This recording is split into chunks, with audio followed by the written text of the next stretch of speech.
आणि मुंबई उपनगरातही पावसाने जोरदार हजेरी लावली आहे। कल्याणसह नवी मुंबईत जोरदार पाऊस सुरू आहे। मुंबईसाठी वेधशाळेकडून पावसाचा रेड अलर्ट जारी करण्यात आलाय। पुढच्या 3 तासांसाठी वेधशाळेचा रेड अलर्ट आहे। मुंबई आणि उपनगरांमध्ये 2 तारखेपासून पावसाची विश्रांती आपण पाहिली होती।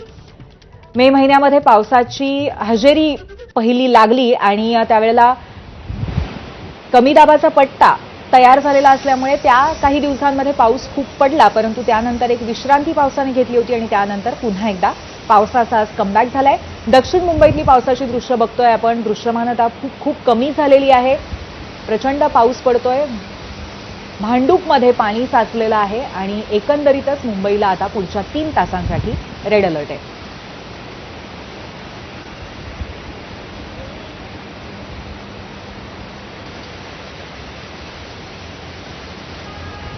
त्यामुळे मुंबईकरांनी सावध राहायचंय आणि त्याचबरोबर पुढचे 3 तास काळजी घ्यायची आहे।